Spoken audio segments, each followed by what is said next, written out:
Gato Pardo presenta Los Presidenciables. Xóchitl Gálvez, en entrevista con Gabriela Barkentin. Xóchitl Gálvez Ruiz nació en Tepatepec, Hidalgo, en 1963 y estudió Ingeniería en Computación en la UNAM, con especialidades en robótica, inteligencia artificial, sustentabilidad y ahorro de energía.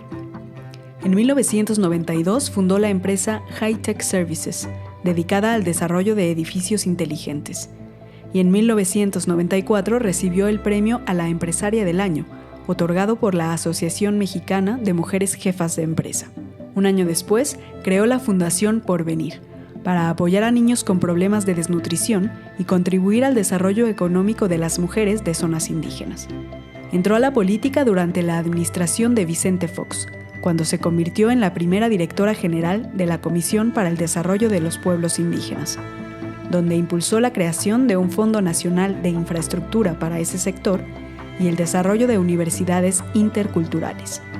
En 2010 fue candidata a la gubernatura de Hidalgo por la coalición PAN-PRD, pero perdió ante el candidato del PRI, Francisco Olvera. De 2015 a 2018 fue jefa delegacional de Miguel Hidalgo en la Ciudad de México, antes de convertirse en senadora de la República por el Partido Acción Nacional. Esta es una entrevista de perfil grabada el 3 de julio de 2023.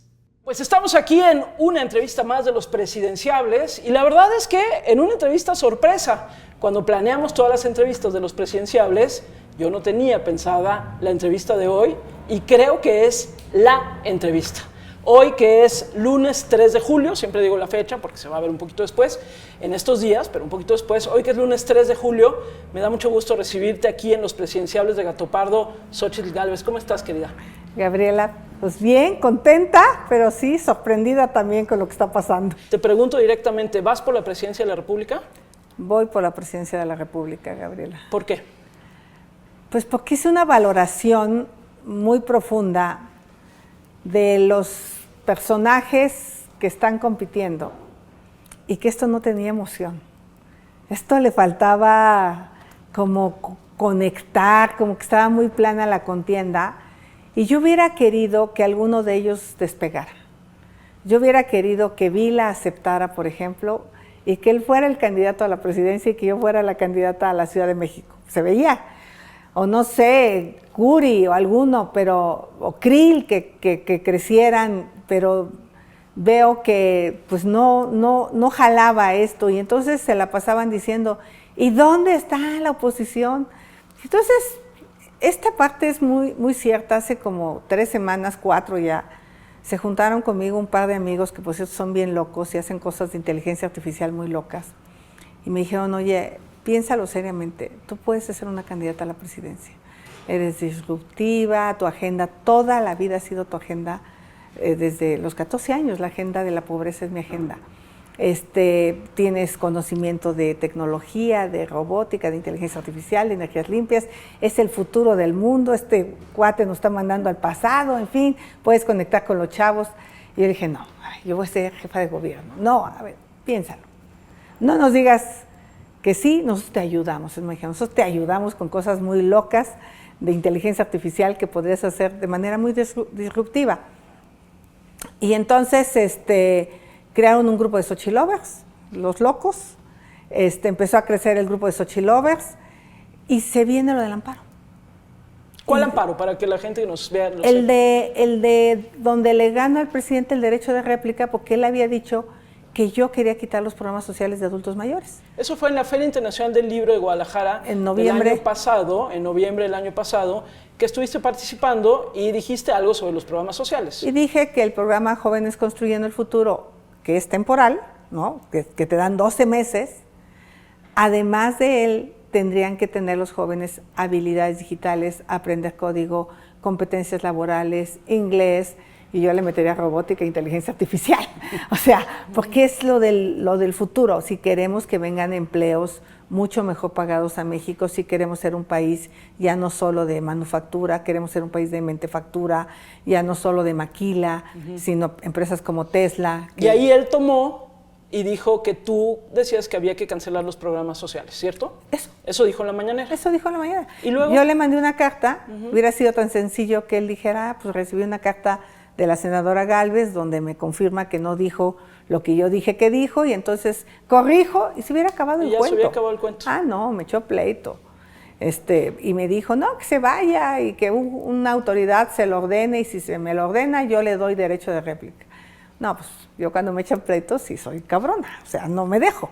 Y entonces me fui ante la autoridad, que es un juez, y metí un amparo. Y fue un proceso largo, porque él metió recursos, yo tuve que volver a ir, y finalmente el 7 de junio el juez dicta una sentencia que el presidente tiene que darme el derecho de réplica en la mañanera, en el mismo lugar donde yo fui aludida, y le mandé una carta a Jesús diciéndole que iba a estar Jesús el próximo... Ramírez, el vocero de la presidencia. Sí, ya le había dicho cuando fue lo de Elenita Poniatowska que me fuera preparando el micrófono. Ya le había dicho que iba a ganar el amparo y no me creyó. Entonces, pues ya llegué con mi amparo en la mano y bueno, la historia ya la conocen, toqué la puerta, no me la abrió, y en ese momento que él me cerró la puerta, millones de mexicanos me abrieron la suya. En estos Xochilovers empezaron a hacer, ¿quieres que Xochitl sea la candidata a la presidencia? 50,000 personas firmaron. Sí. Fue una cosa realmente que a mí sí me sacó de control, y pues ahí me fui yo y mi conciencia a la montaña, que solía ir de niña en el pueblo, a tomar la decisión de si debería seguir yo el proyecto que en lo personal me convenía, que era ser jefa de gobierno, o aventurarme en un proyecto que a todas luces se ve muy cañón. Sí, porque uno pensaría, y las cifras lo dan, las encuestas lo dan, que la Ciudad de México la tenías más fácil. Nunca es fácil, siempre habría que hacer todo el trabajo, pero parecía que la Ciudad de México la tenías más fácil. Una Ciudad de México que de por sí la mitad de la Ciudad de México está desencantada con Morena y con López Obrador, y parecía que la tenías más fácil. Esta no la tienes tan fácil. No, esta está, porque además aquí no solo voy a competir con la candidata o el candidato que ponga Morena, voy a competir contra el presidente. El presidente va a ser el jefe de campaña, el presidente me va a mandar su horda de bots todos los días, el presidente me va a mandar a sus moneros, a sus periódicos, a golpearme, a difamarme, y pues yo tengo que aguantar, resistir, porque mira, personajes como el presidente me he encontrado muchos en mi vida, muchos machos. Ese que me dijo que no podía ir a la secundaria, que estaba el metate, que era mi padre, pues se quedó esperando porque me fui.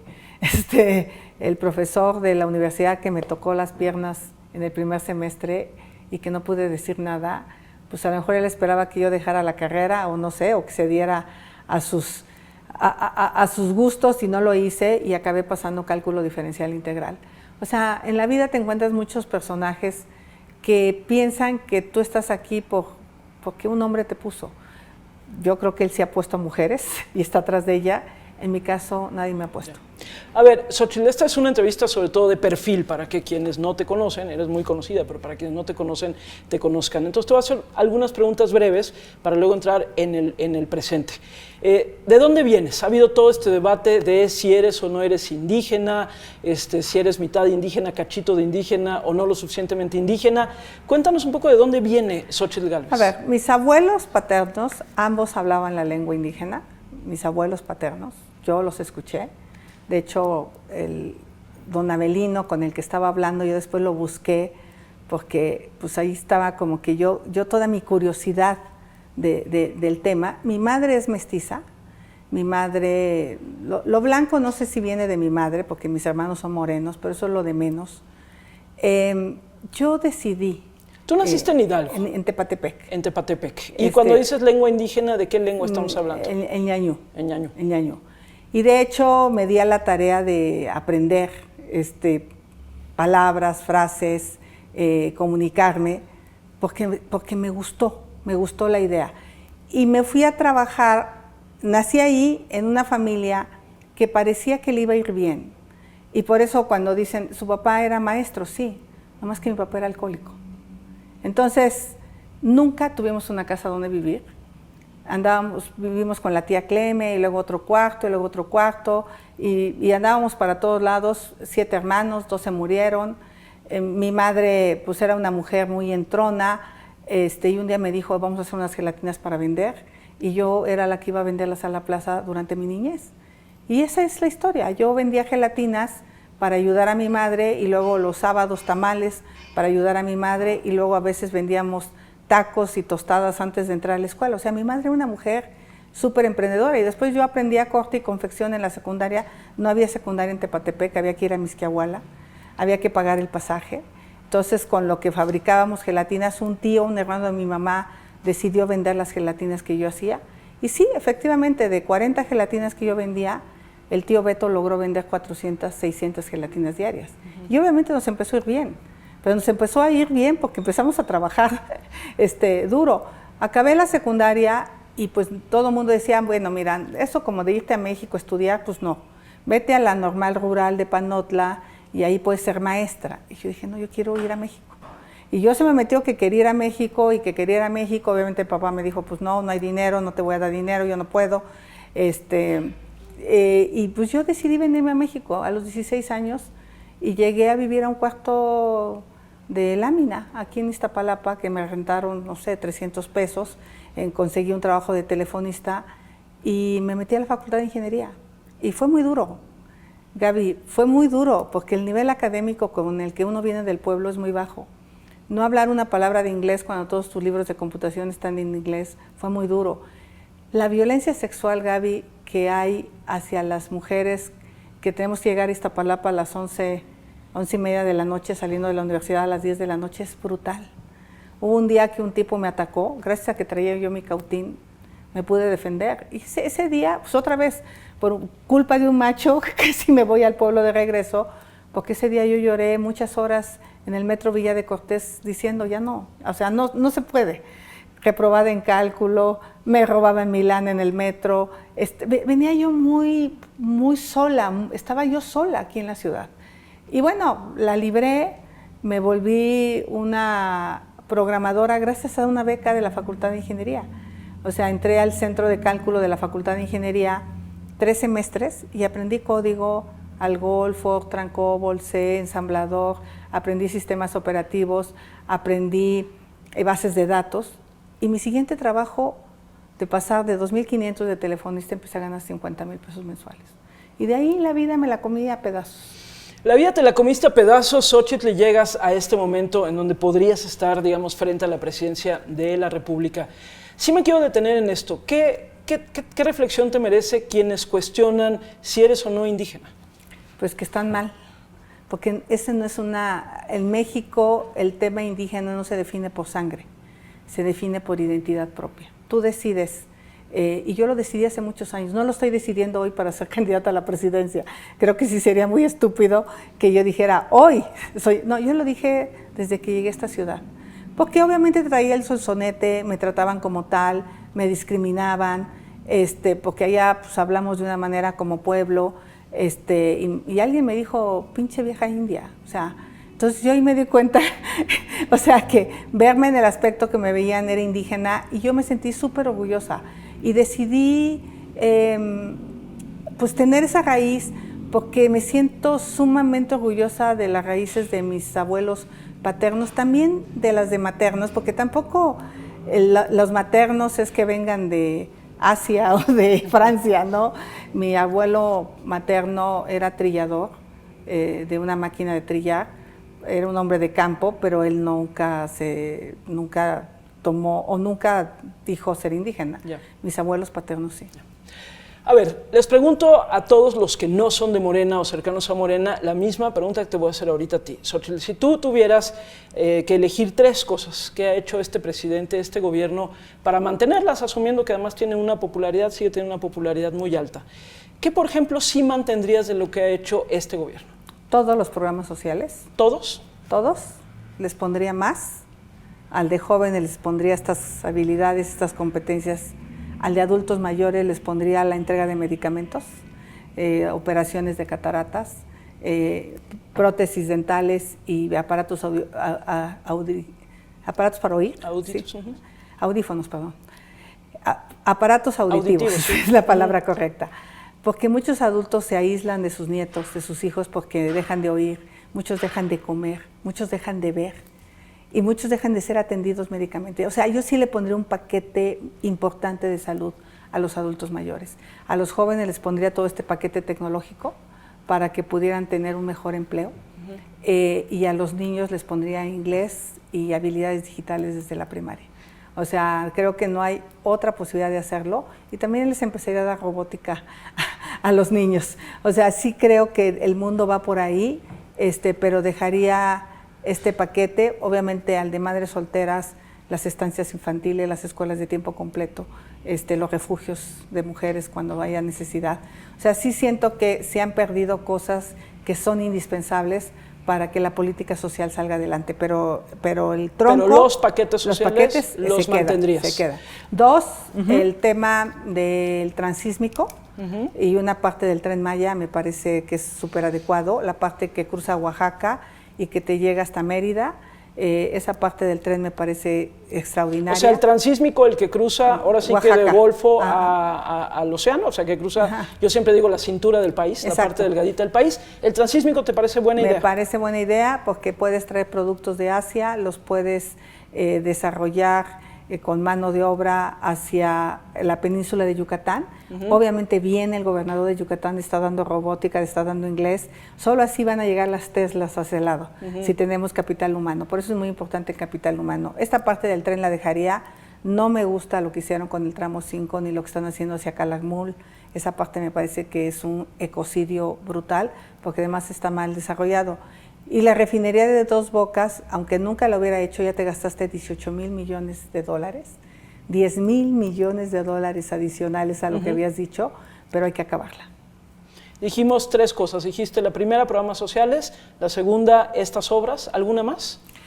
El aeropuerto internacional tiene que ver cómo se va a resolver, porque el de Santa Lucía solo tiene 14 slots, no es una porquería. Yo nunca me subí a esa visión de que es una porquería. Es un aeropuerto pequeño, regional. Hay que ver si da para que sea el internacional, hay que hacer los estudios de lo que se canceló, pero cancelaste 300,000 millones sobre pretexto de la corrupción y no hay nadie en la cárcel. Y además esas constructoras ahora están haciendo Dos Bocas y están haciendo el Tren Maya, pues no que eran corruptos. Entonces pareciera que hubo una negociación que permitió cancelar estas obras, las cobraron de manera íntegra. Me parece terrible y no hay aeropuerto. Y no hay ni un buen aeropuerto acá, ni hay otro buen aeropuerto de allá, porque Santa Lucía es un buen aeropuerto regional, pero no es el aeropuerto internacional de la Ciudad de México. Ahora, hagamos algo de autocrítica. ¿Qué dirías tú que hicieron mal los gobiernos anteriores? Tú formaste parte, por ejemplo, del gobierno de Vicente Fox, tuviste un papel importante en ese gobierno. ¿Qué se hizo mal para haber llegado al 2018 como se llegó, para haber tenido una votación como la que se tuvo a favor de Andrés Manuel López Obrador, y hay que decir un fervor también por López Obrador? Si haciendo autocrítica, Xóchitl, ¿qué se hizo mal o qué se dejó de hacer?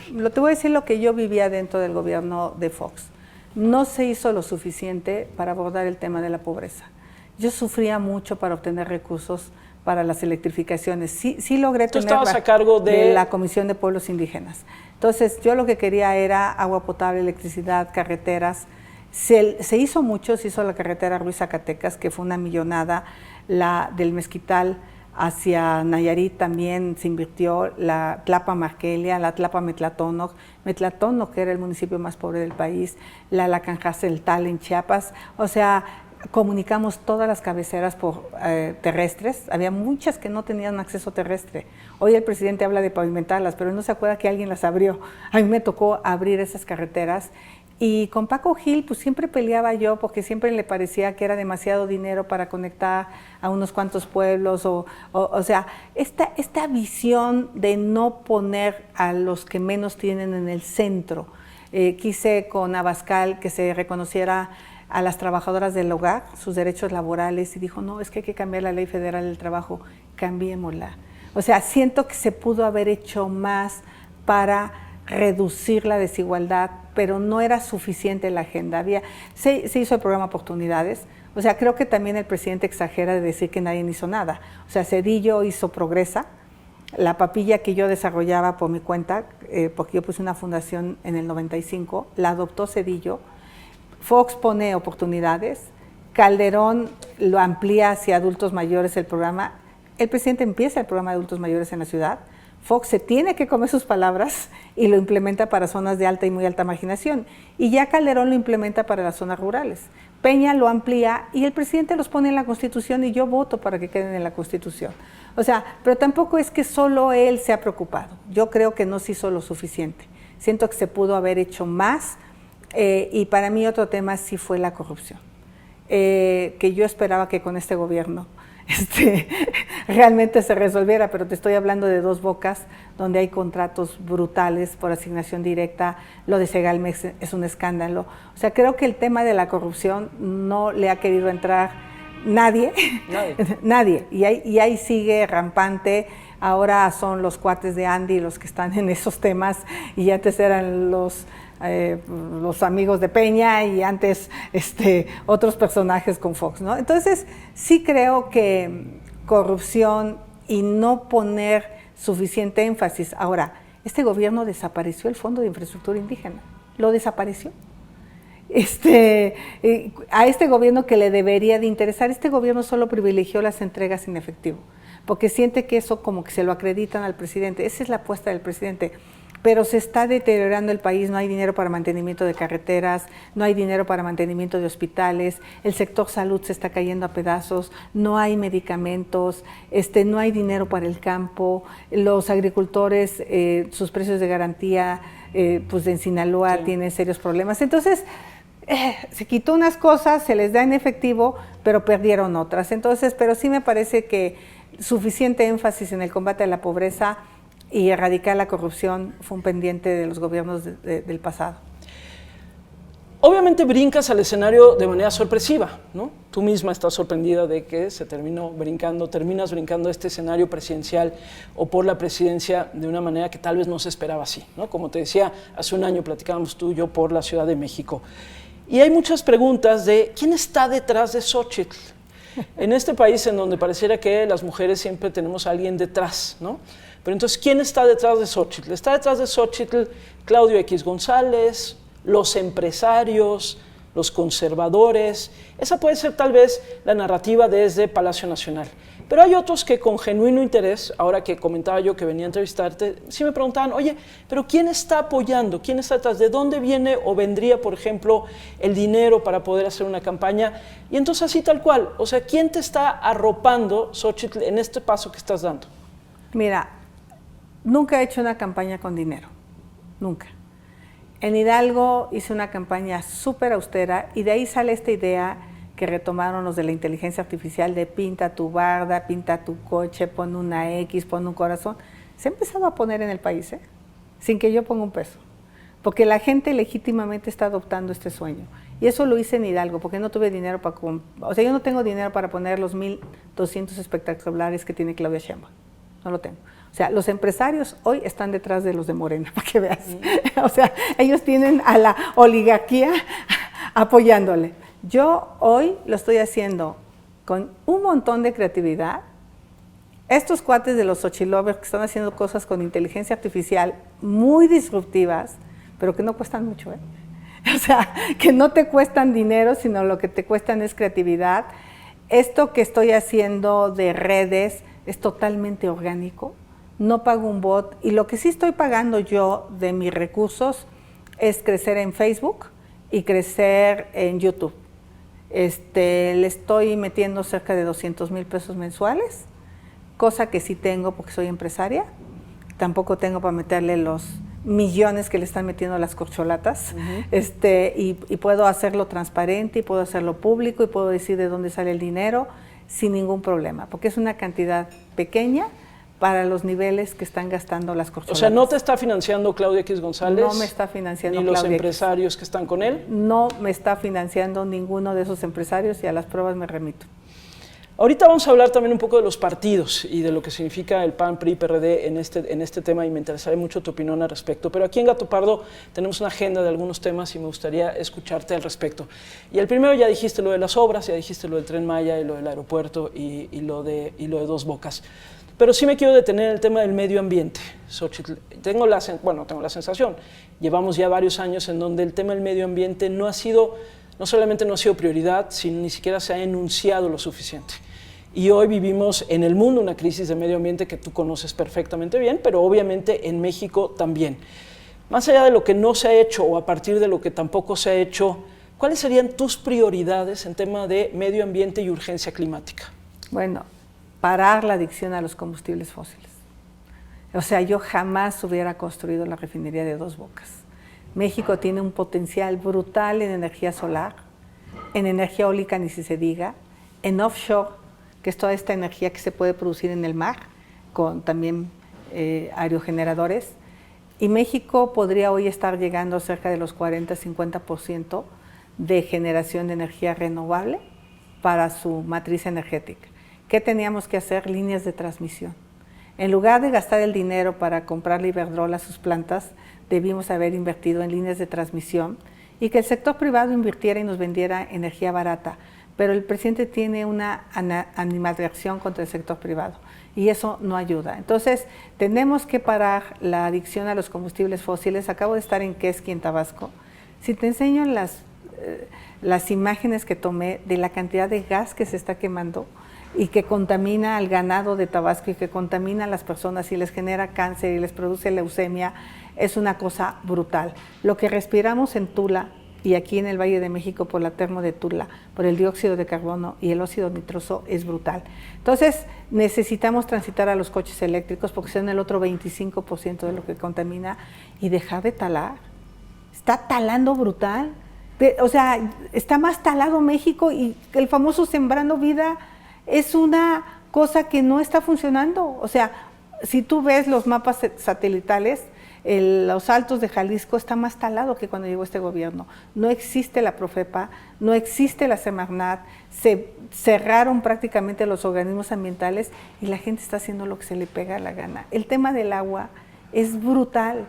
El tema del agua nos va a venir una crisis hídrica en el país de dimensiones espectaculares.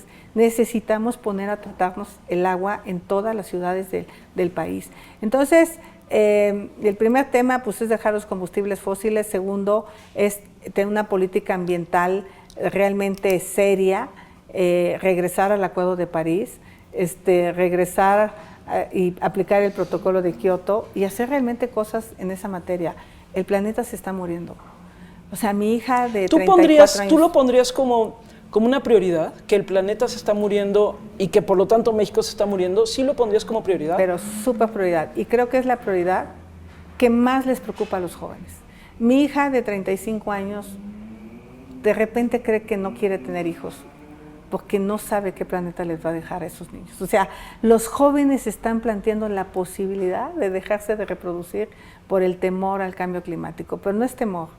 Tienes Pakistán inundado, una tercera parte del país, Bangladesh... Bueno, decías Tabasco, la zona esta del bosque, la comunidad del bosque ya completamente desplazada por las inundaciones. O sea, y Nueva York, con los incendios forestales de Canadá, o sea, y Los Ángeles con una de las sequías más prolongadas, y luego después unas lluvias... O sea, es una realidad, las sequías prolongadas, los huracanes que van a inundar varias regiones del país, ya no es cuento, es una realidad.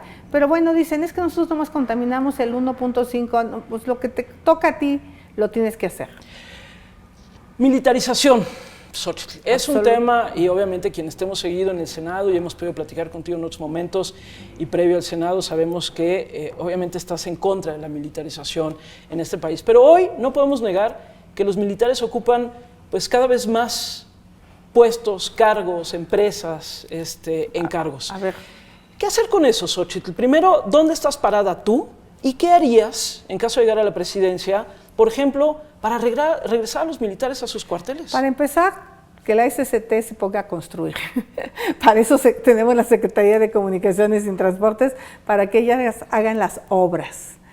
Me dicen que el aeropuerto de Santa Lucía tiene graves problemas con la red eléctrica y tiene graves problemas con la calidad del piso.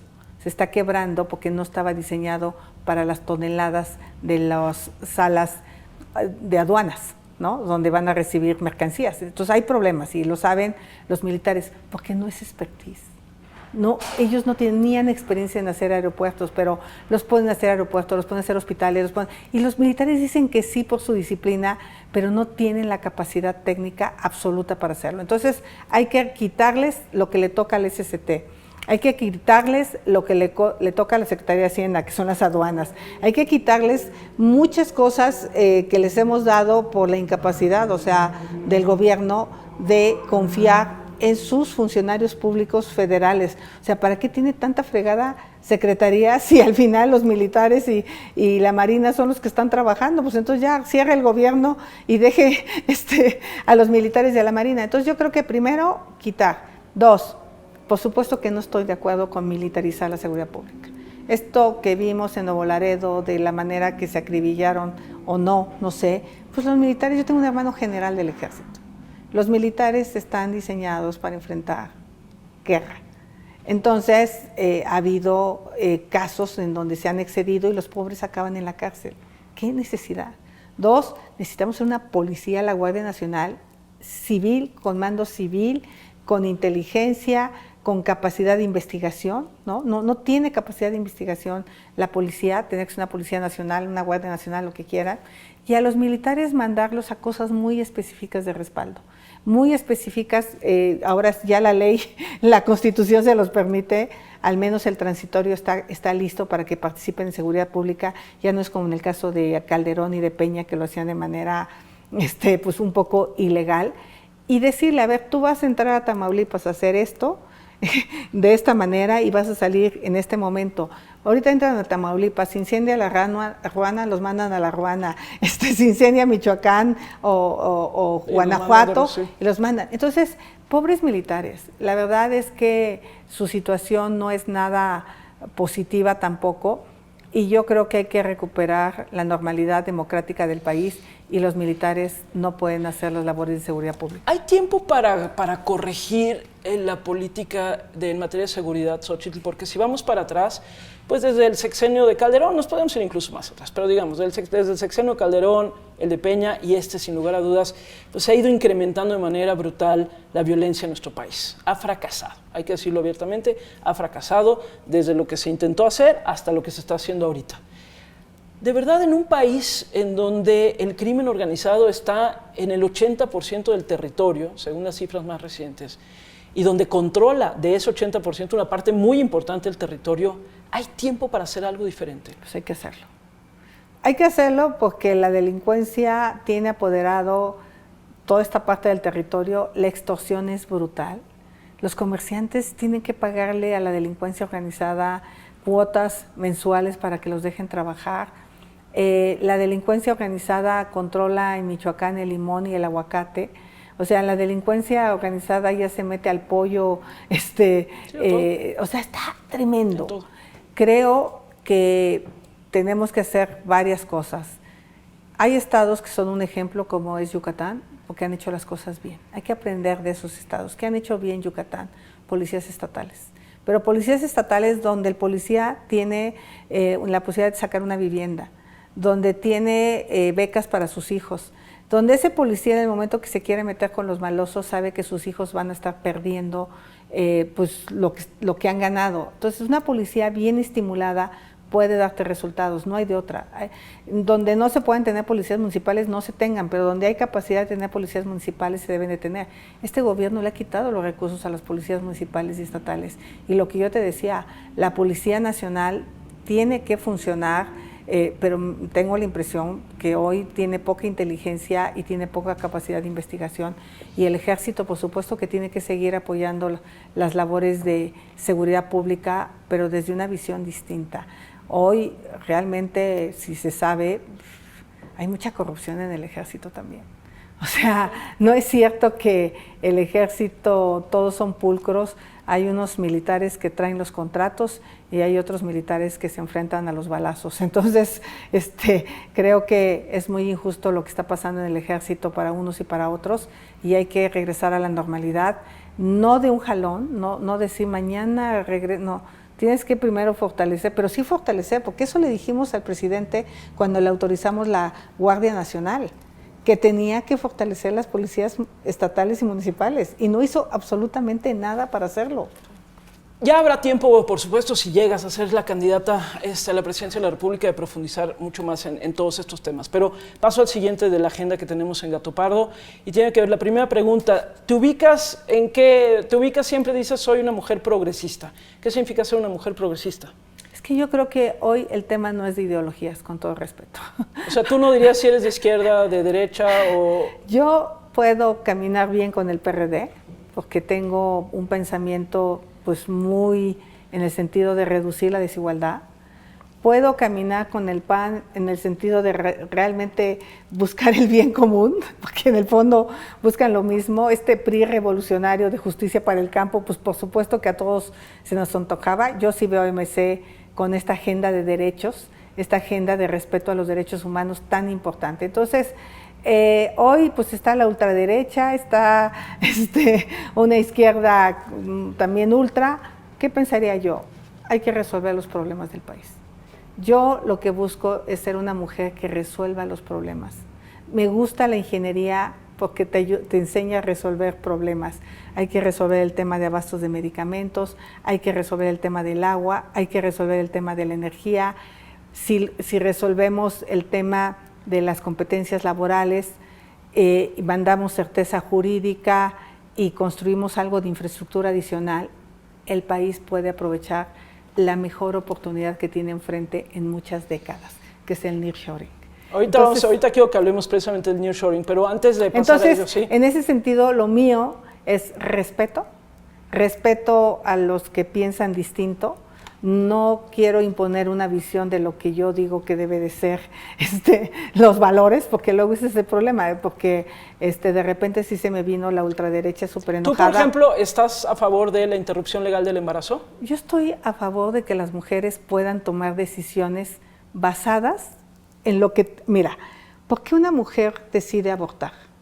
Pues porque se siente sola, porque el Estado no la apoya, ¿no? Pues claro, el güey se fue, no tiene trabajo, no hay estancias infantiles, no hay escuelas de tiempo completo. O sea, creo que embarazarte no debería de ser doloroso para ninguna mujer. Que la mujer que decida tener su hijo esté acompañada por el Estado. ¿Y la que decida no tenerlo? Tiene las opciones hoy legales para hacerlo. ¿Y tú mantendrías, tu postura es que eso suceda? Mi postura es que eso suceda en ambos sentidos. Quien quiera tenerlo, que lo tenga, y quien no quiera tenerlo... Y la que lo quiera tener, apoyarla, porque están solas las mujeres. O sea, y la otra, que ya en varios estados es legal, eso ya no es un debate, es un derecho de las mujeres. Entonces, lo que yo piense no importa. O sea, mi pensamiento no lo debo de imponer sobre las personas. Eso es a lo que yo digo que soy una mujer de libertades. ¿Te consideras feminista? Me considero feminista, sí. Es una palabra que yo la aprendí aquí en la ciudad. Me considero una mujer que lucha por los derechos de las mujeres. ¿Por qué te da cierto resquemor o la mantienes un poco alejadita? No, porque de repente pues no he estado en ese movimiento y no me quiero apoderar de un movimiento en el que yo no inicié. Yo más bien inicié en el movimiento indígena, ¿no? Apoyando a las mujeres indígenas, las casas de la mujer indígena, proyectos hacia las mujeres. Y entonces las feministas van a decir, oye, pues si ella nunca estuvo entre nosotras, ¿no? O sea, sí me considero feminista, sí lucho por los derechos de las mujeres. Me choca que el presidente diga que yo le respondo a un hombre. Me encabrona, te diría. O sea, porque yo creo que a las mujeres nos ha costado mucho trabajo el estar donde estamos. Pero efectivamente hay mujeres como Malu Micher, hay mujeres que siempre han estado ahí a la vanguardia del movimiento, ¿no? Sí. ¿Te sentarías a la mesa con cualquiera? Es decir, porque estamos en un país polarizado, en un país donde hay una fractura de la conversación pública, en un país en donde pareciera que los de un lado y otro quieren acabar con los del otro lado, y tendría que venir posiblemente un tiempo también de reconciliación. ¿Crees que tiene que venir un tiempo de reconciliación? Y si sí, ¿te sentarías a la mesa con cualquiera? Yo me sentaría con todos a la mesa. ¿Con todos? Con todos. Con los que piensan A, con los que piensan B, con los que piensan C. ¿Y crees que se tiene que hacer? Se tiene que hacer. Yo creo que todos tienen algo que aportar y justo es la democracia. La democracia es poder escuchar a todos y poder hacer propuestas. Obviamente, a lo mejor no puedes a todos darle todo lo que quieren, pero sí puedes construir soluciones en lo que yo te digo. ¿Qué les interesaría a los mexicanos? Que haya medicinas, ¿no? Entonces, sentarte con los de Morena, con los del PRI, con los del PRD, ¿qué hacemos para que haya medicinas en los centros de salud? ¿Qué les interesa a los mexicanos? Que haya seguridad, ¿no? Y a eso le interesa a los gobiernos del PAN, a los gobiernos del PRI, a los gobiernos del PRD. Pues construyamos una estrategia de seguridad basada en la evidencia científica, basada en el conocimiento, y resolvamos el problema de una manera más integral, pero no decir yo con abrazos y no balazos lo voy a resolver, cuando vimos que no se resolvió y el presidente fue incapaz de revirar, fue incapaz de escucharnos a los senadores. Yo me voy a ir de senadora y el presidente nunca se sentó conmigo a ver qué pensaba yo del tema de cambio climático, de energías limpias. O sea, yo sí creo en la eficacia, en la eficiencia, pero sobre todo creo en la construcción de acuerdos. Sí. Habrá quienes nos sentamos a hablar con todos, habrá quienes saquen fotografías de Xóchitl Gálvez alguna vez reunida con el hoy presidente de la República. ¿Es cierto? Sí. Cuéntanos. A ver, yo visité al presidente de la República con el relator de Derechos Humanos de las Naciones Unidas, estuve en Palacio de Gobierno, estuve ahí, recibí al presidente de la República en el Valle del Mezquital cuando era candidato en el 2006, hay una foto de portada en La Jornada, donde yo lo estoy abrazando, que por cierto me costó un regaño de Fox. A nivel público me opuse al desafuero de Andrés Manuel López Obrador cuando estaba Fox como presidente, no compartí que se le quitara el fuero. Y a nivel privado, pues no creo que haya una foto más. Me reuní con Claudia, con Andy en mi casa, cuando me hicieron esta propuesta de ir con la 4T. Decías nearshoring, y ya para ir terminando esta conversación que te agradezco mucho, insisto, es una conversación sobre todo de perfil, porque luego van a decir, ¿por qué no le preguntaste? Es que es una conversación de perfil. Para ir cerrando, decías el nearshoring, hablabas del nearshoring, y yo siento, Xóchitl, que estamos hablando en general poco de educación, no me refiero a ti como particular o a alguien en particular, sino siento que hemos hablado poco de educación. Vino la pandemia, tenemos rezagos impresionantes en educación, brutales en educación, pero no solamente esos rezagos, sino además se nos viene una oportunidad como esto, por ejemplo, del nearshoring, de empresas que también requieren una mano de obra que no necesariamente tenemos en todo el país. Así rápidamente, ¿qué decir de esto, de esta combinación? Hablemos de educación y hablemos del mundo en el que estamos. A ver, definitivamente si queremos traer empleos mejor pagados para los mexicanos, que eso es lo que quisiéramos. Ya no queremos ser un país de maquila, ya no queremos ser un país de solo manufactura. Vayamos a la manufactura, vayamos hacia el desarrollo de robótica, de inteligencia artificial, vayamos al desarrollo de software, que es lo que va a hacer el mundo, vayamos hacia la fabricación de autos eléctricos, vayamos hacia la producción del hidrógeno verde, pues necesitamos cierto expertise técnico.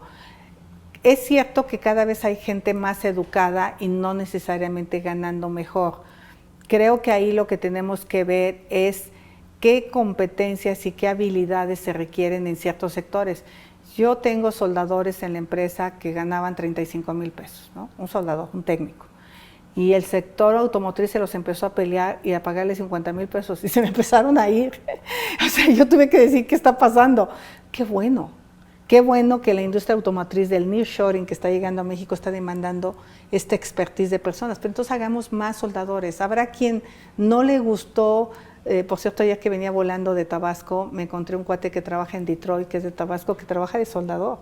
Pero ser soldador en Estados Unidos te implica tener una vida digna. Que ser soldador en México no te implica ganar 3 pesos. Eso es lo que yo creo que tenemos que hacer. Y no necesariamente cuando hablamos de educación, hablemos de la educación de recibirte en la universidad, de recibir un título. Hay educación para la vida súper importante que te permita... ¿Y la básica, Xóchitl? La educación básica. Está abandonadísima. Hay todo un debate ahorita con el cambio de método de educativo, o sea, hay quien cree que se está ideologizando a los niños. Yo sí creo en esta parte de mayor integración a la comunidad. Sí me parece importante, creo que esa parte de la interculturalidad, justamente para no estar en este debate de quién es indígena, quién no es indígena, yo voy a definir si tú... Es un debate de verdad deplorable, ¿eh? O sea, es un debate violatorio de derechos humanos, sí, porque no entendemos la interculturalidad. Y si los niños fueran educados en la interculturalidad, pues nos veríamos como iguales todos y no estaríamos diciéndole que Claudia es judía y entonces como es judía entonces no puede ser presidenta de México, sí, claro. Es mexicana. Es mexicana, claro, pero nos vamos a debates estúpidos por no entender la diversidad cultural que tenemos como país. Entonces yo sí creo que la educación requiere herramientas adicionales como es la tecnología. O sea, sí me parece que está bien lo que hacen los maestros, pero en la tarde deberías de recibir clases de inglés a través de tu tableta digital y posibilidades de apoyarte en tareas para matemáticas, para entendimiento de lectura, para otras cosas que son muy importantes complementártelas. Creo que la tecnología puede ser la gran herramienta para reducir esta brecha de desigualdad en materia educativa. ¿Crees que de llegar a ser la candidata y de llegar a ser presidenta de este país, el PAN, el PRI y el PRD que están arropando, digamos, son los partidos que están en esta alianza o en este frente amplio opositor, no sé, que te quieran imponer cuotas y que de repente digan 2 secretarías de Estado para el PRI, 2 secretarías de Estado para el PAN, no sé si una para MC en caso de que te acompañe? ¿Te preocupa eso? Mira, yo entiendo que es un gobierno de coalición y está bien. A mí me parece que es hora de gobernar con los mejores. Y yo digo de broma, no rateros, no huevones, no pendejos. O sea, gente capaz, trabajadora y honesta. Y puede haber esa gente en todos los partidos. Lo que no puedes hacer lo que hizo el actual presidente, de poner a un agrónomo en Pemex, de poner a una persona que no tiene idea del tema ambiental en la Semarnat, y por eso tenemos el fracaso, porque él privilegió la lealtad en lugar de la capacidad técnica. Hay que privilegiar la capacidad técnica antes que cualquier cuota o cuate, y yo creo que se puede hacer un diálogo, porque además en los partidos políticos, en todos, hay gente brillante. ¿Y vas a seguir diciendo groserías? Una que otra sí. Trataré ya de no decirles. Oye, Xochitl, para cerrar, ¿qué te gusta hacer en tu tiempo libre? Me gusta ver series. ¿Ah, sí? Sí. Disfruto mucho. Ayer comí con mi marido. Me gusta la música clásica. Ahora sí no pude ir al concierto de Minería ayer, por ejemplo. Estuvo el bolero de Ravel. Sí. Me hubiera encantado, pero pues no. Tuve que hacer cosas de chamba. Tengo un marido músico. Estoy casada con un hombre músico y eso me apacigua el alma. ¿Cuántos hijos tienes? Tengo 2 hijos, Juan Pablo y Diana. Diana. ¿Te vas a seguir transportando en bicicleta? Sí, lo más posible. ¿Y le vas a seguir yendo al Cruz Azul? Sí, y le vamos a hacer su estadio. Gracias, Xochitl. Gracias.